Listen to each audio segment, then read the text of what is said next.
And I think with customer experience, yes, I guess there is that visionary element to it, but because it's such a complex thing to deal with, I mean, you're talking about looking from the point of view of the customer and designing for the customer, but the customer doesn't see the company in silos as you do. So how do you reorganize for the customer? How do you design for the customer? To your earlier point, the criticality of the employee experience, I guess, maybe in hackneyed terms, happy employees, happy customers, but dealing with that great degree of complexity. In your research, have you seen what style of leadership or maybe what style of governance models actually work to deal with high complexity?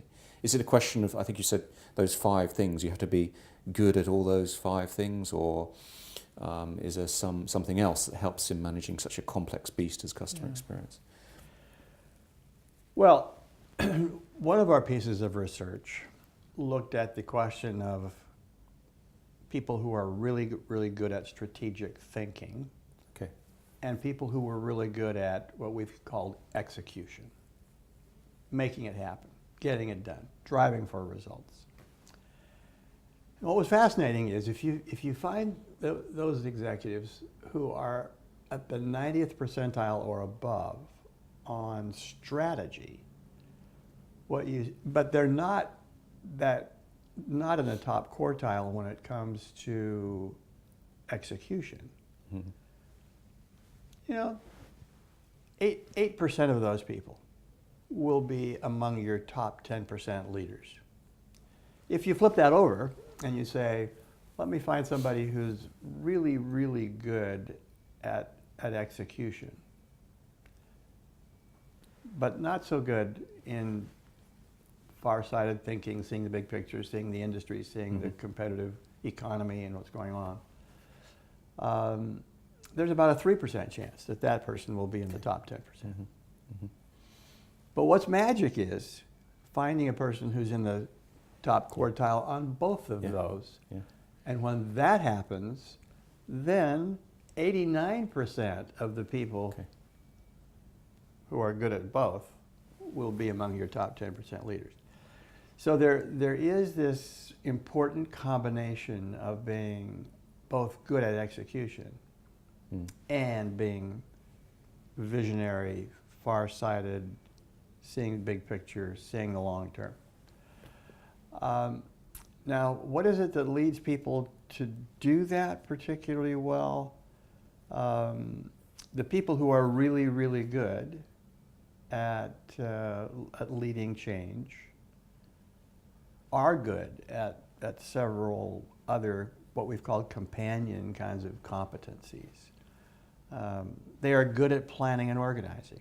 They're very effective in sort of having the discipline to sit down and sort of say, okay, what is it that needs to be done?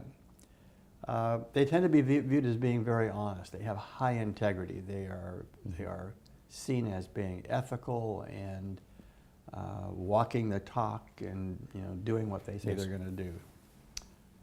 They're good at anticipating problems. They're effective at being able to predict what's going to emerge over the next 2 or 3 years that could really get in our way. They're also very good at both asking for feedback and giving feedback to people. We've found very clearly that the best leaders are good at sharing their point of view with people, and letting them know kind of how they view their performance and how they view the challenges within their area of influence.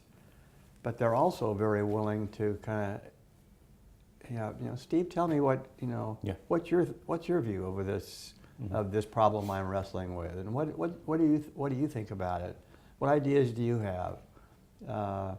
At the end of a meeting, they're prone to kind of say to people, what one thing could I have done that would have made this a better meeting today? Or what one thing could I do that would kind of have our employees feel more engaged in what they're doing?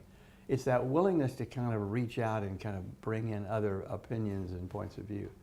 So it's that whole pattern of behavior they're good at setting stretch goals. I mean, they're very effective at holding out a very lofty target and a high bar, knowing that will kind of bring people together and kind of Yeah. amalgamate all the energy in the organization toward a target. Yeah, and I think listening to you speak there, that sounds like that collaborative approach. Sounds like the ideal leader for customer experience, and it feels like you've almost got the ability to look through your data and say, this is the characteristics of a great CX leader, someone who can collaborate, work cross-silo, work with high degree of complexity, but also work innovatively and drive forward that critical, that chain between happy employees, happy customers.